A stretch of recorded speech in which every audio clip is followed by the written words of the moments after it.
Probably don't know that about Dave Smith, do you? He's now called for Donald Trump to be impeached multiple times. Every single time I come up here to debate issues and they come up here to debate me. Welcome back, guys, to Man Out Reacts, and today we'll be reacting to a recent debate that just happened on Turning Point USA. It was a debate between Dave Smith, a comedian, a political commentator, and a podcaster, and between Josh Hammer, a conservative political commentator and a senior editor at Newsweek. Now, one great example you could learn from this video would be once you start getting trapped by your own emotions, you lose the debate, because then your arguments become trapped and covered by a smokescreen that's your emotions. You start attacking the person instead of attacking the argument, and that's when you actually lose the debate. I'm a stand-up comedian, and I'm also a libertarian. I'm really a follower of the greatest congressman who's ever lived, who is Dr. Ron Paul, who is turning 90 years old. Happy birthday to him. As far as, look, I would say I think that American foreign policy for my entire life has been insane, and like criminally insane. We've launched war after war. We've talked about peace through strength the whole time, but all we've gotten is permanent militarism and forever wars against countries that pose no threat to us. And a huge part of the reason why we've embarked on this is because the neoconservatives hijacked our foreign policy and they were in power after 9/11. And the neoconservatives, as everybody who's followed it knows, were joined at the hip with the Likud party. That's just a fact. They all admit it in their own words. And you can go back and you can read the Clean Break memo. You can read the companion piece, Coping with Crumbling States. This was written by David Wormser and Richard Pearl. And they laid out their plan. Now, their plan was that to help Israel, the Clean Break is a break from the peace process, a break from Oslo, which was designed to give the Palestinians their own state. And these neoconservative geniuses decided that instead of the Israelis making peace with the Palestinians, they could just have the U.S. overthrow all of the surrounding governments that were giving Israel a hard time. And this is where four-star general Wesley Clark says that he saw the plans right after 9/11 to overthrow 7 countries in the next 5 years. And what was the last country on that list? It was Iran. Okay? This is a big part of what the whole conflict is about. Now, the neoconservative has kind of become like a pejorative for war hawks these days, and don't get me wrong, I support that. Keep calling them neocons. But the actual neoconservatives, the self-identified neoconservatives, aren't really in power anymore. But Benjamin Netanyahu is still in power in Israel, and the Likud party is still pushing for this. Now, I want very quickly, I'll try to not go too long here. Okay. They actually did focus group testing back in the 90s before the first Gulf War in Iraq. And you know, Americans weren't really moved by, we have to reinstall the king of Kuwait, but they were moved by the nuclear threat. Now, if you go read Coping with Crumbling States or the Clean Break memo, in the 90s when the neocons admitted they wanted to overthrow Saddam Hussein, they never said it was because he had nuclear weapons. They said he was a problem for Israel in the region. They only made up that lie after 9/11 because they knew that's what would sell you, or maybe not you, you're too young, but sell your moms and dads on going and fighting this war. And by the way, when they talked about wanting to overthrow Iran, it was the same thing. Never had nothing to do with a nuclear threat. That's just the thing they use now as the excuse. So yes, there is tremendous influence by Israel in our government. That doesn't mean I'm subscribing to some crazy conspiracy or telling you to hate Jewish people. I'm Jewish. I'm just saying they have influence. They've used it in a very negative way, and we should reject this insane foreign policy and embrace the foreign policy that Dr. Ron Paul advocated, which is the foreign policy of the founding fathers. Stay out of entangling alliances, stay out of unnecessary wars, be friends with the world, and trade with the world. That's the key to prosperity. Thank you, Dave. Now, this response seems pretty normal to me, but the way Josh Hammer reacts will shock you. Watch this. All right, so it's really great to be here. Thank you, Charlie, for having me. Thank you, Turning Point, for having me back. It's really wonderful to be at this amazing conference.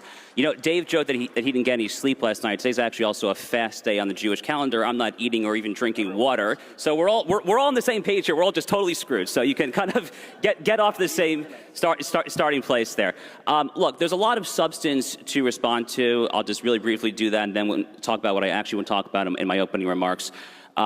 Dave mentioned this alleged coordination between the neoconservatives, which I presume he means Bush-era foreign policy, and the Likud party. I presume half of you probably don't even know what the Likud party is. It's referring to the Israeli right. It's very instructive, and Dave always conveniently neglects to inform the audience of this, that the actual leader of the Israeli right back in 2002, a man by the name of Ariel Sharon, vehemently opposed the Bush administration going into Iraq. So this whole notion that Israel is talking America into foreign wars is total nonsense. Actually, in 2011, when the Obama administration toppled Muammar Gaddafi in Libya, it's actually well known that Libya actually sent secret diplomatic envoys to Israel, trying to tell them to then talk to the United States and France to talk NATO off of that attack there. So this whole narrative is totally backwards there. But I want to kind of dumb things down a little bit here. I see a lot of people wearing 47 hats. I voted for President Trump multiple times. I love our president. You guys love our president, right? You love President Trump? Okay. This is Turning Point freaking USA. Charlie, God bless you. You have built the largest MAGA grassroots army in the country. Seriously, my friend, you deserve this.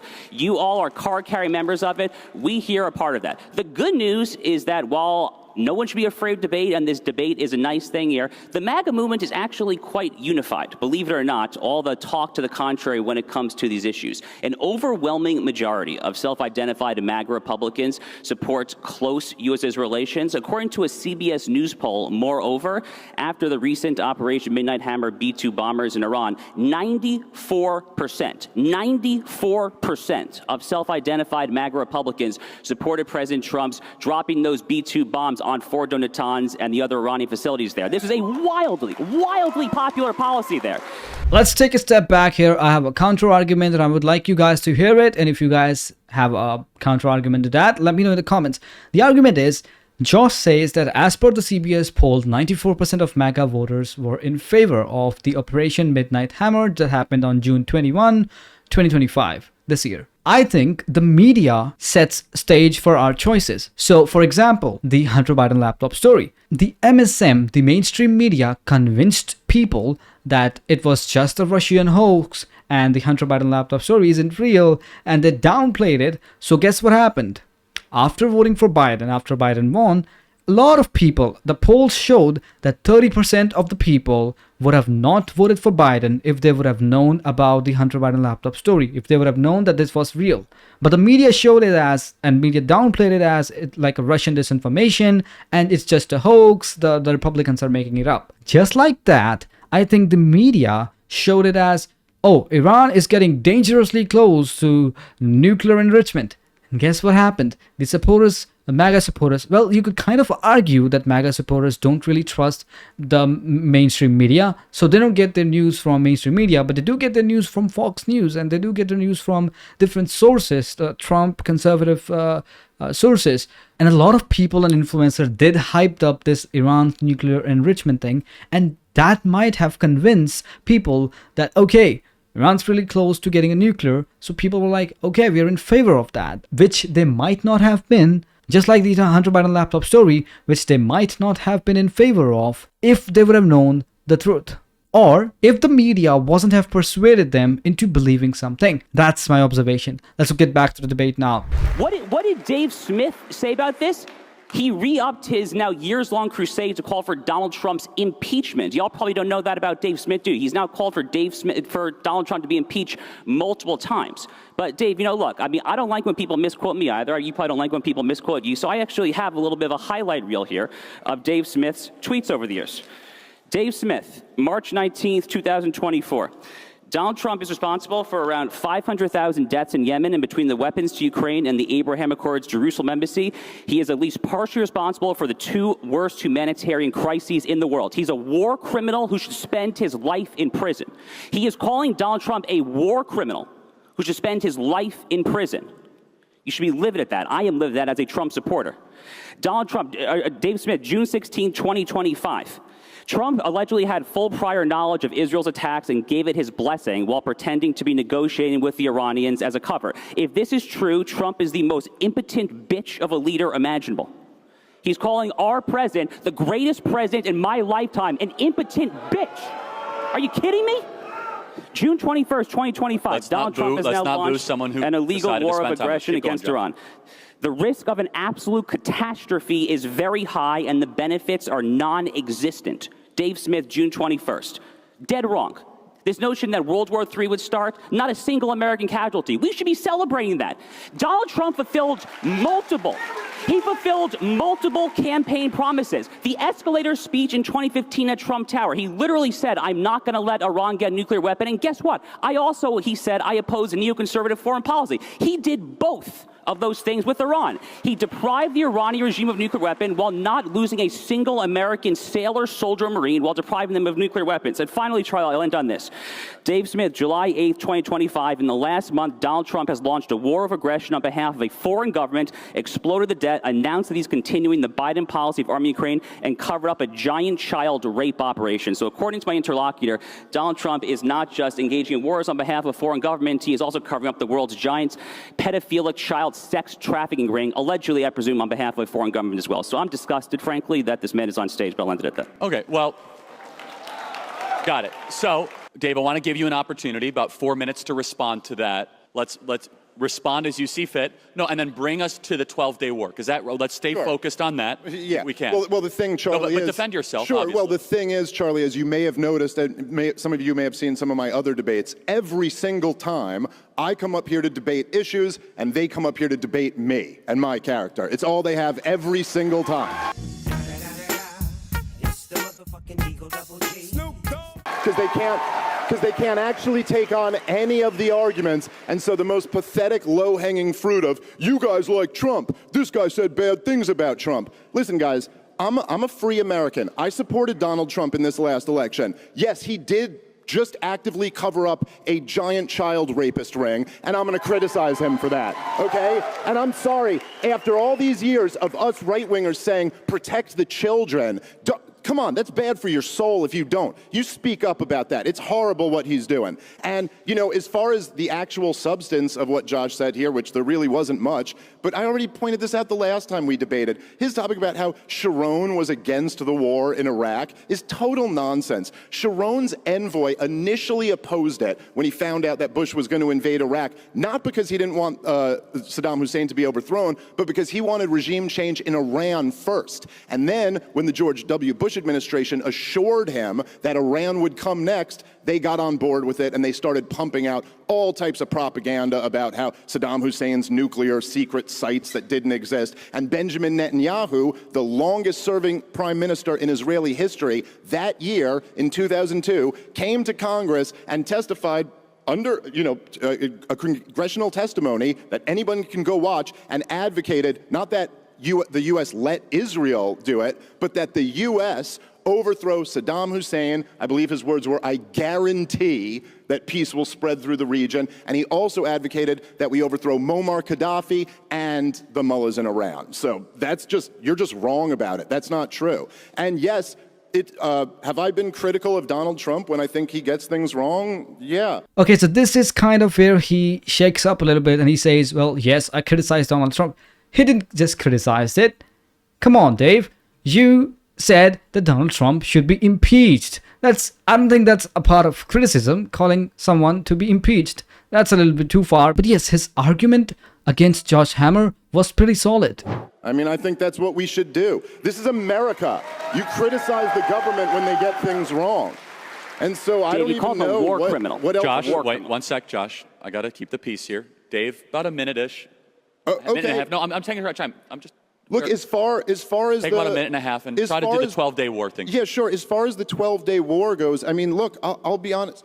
Donald Trump, it might be the greatest thing he's ever done in his life that at the end of the 12-day war, after the Iranian response was as weak as it was, and they gave us advanced warning, so there were no American casualties, he started pushing for a ceasefire. And that was great that he did that. But the point is that the war never needed to be launched to begin with. Iran did not have nuclear weapons. Iran, according to all of the intelligence, including our director of national intelligence, until a day after Israel bombed them and she changed her mind, Go read the annual threat assessment from earlier this year. Iran had not made the political decision to acquire a nuclear weapon, and they were in negotiations with Donald Trump at the time to bring their enrichment down. There was just no need other than the fact that Benjamin Netanyahu wants that regime overthrown. Josh, feel free to respond.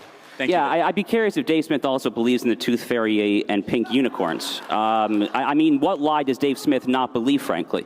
Look, the recent 12-day war is literally the encapsulation of the Trump doctrine of foreign policy. Donald Trump ran against neoconservatism. He is not a neoconservative. That's good because neoconservatism is actually really, really bad. I actually have a whole chapter in my book, Israel and Civilization, talking about how bad neoconservatism is. It's chapter 7. If you haven't read it, you should go ahead and pick up a copy. So it's really good that Donald Trump opposes moralistic nation-building boondoggles. Guess what Donald Trump is also not and never has been since day one? He's never been a hardcore isolationist. He is a foreign policy nationalist and realist. We would say that he is a Jacksonian. He is in the mold of Andrew Jackson, one of his favorite presidents of all time, because he believes in generally following the very wise advice of George Washington in his farewell address that you should beware of foreign entanglements. But when you are attacked, you are going to punch back 3 times as hard. How many times has Trump said that in a debate there? When he's punched, he's going to punch back really, really, really hard. What happened in the 12-day war was you had a close ally, Israel, that through their wonderful control of the skies, and they're taking out the missile launchers and the IRGC command there, essentially paved a very clean runway through that, and they're neutralizing Hezbollah last year in 2024, that then allowed the United States to come in with the B-2 bombers and the death blow. It was a perfect alley-oop. For you basketball fans, it was kind of like Kobe Bryant tossing it to Shaquille O'Neal back in the way. It was a perfect tag team operation to neutralize and set back by many years the threat of a regime that, whether or not we care to admit it, has actually been at war with the United States at least since the 1983 Beirut, Lebanon, Hezbollah barracks bombings that slaughtered 241 Marines, arguably since the 1979 hostage crisis as well. Again, Donald Trump fulfilled multiple campaign promises. He set back the nuclear program. Not a single American soldier, sailor, or Marine died. It was a brilliant, brilliant move of statesmanship, a fantastical move. Frankly, it's a borderline Mount Rushmore worthy accomplishment, I would say. I guess Josh Emmer kept saying it like we and lumping, America and Israel together. Like they're the same and their fights are the same, which it's not. And he kind of tries to blur the line between, when he says we, he tries to say like, the unity is with like America and Israel are one, which it's not. If it's a fight of Israel, if you just say it like that, people are okay with it. If you just say, oh, it's a fight of Israel, and we as an ally of Israel, we're going to be sending our fighters to fight for them, which is okay, people are really okay with that. But when you try to say it's America's problem and we're going to be fighting for it, and when people say, well, it's not US problem, they never really pose a threat to us. That's what the Dave Smith argument was. It doesn't pose a threat to us. So let's not send our fighters. Instead, let's support the country, which is our ally, which is a threat to them. Let's support them with sending weapons and sending all the things that we can without sending any of our fighters, so that our fighters or our people don't get killed in their war. If you want to see the full debate, I have given you the link in the description. You could go and click it. If you like the way I break down and give my views and opinions, please subscribe to the channel and like this video for more videos like this.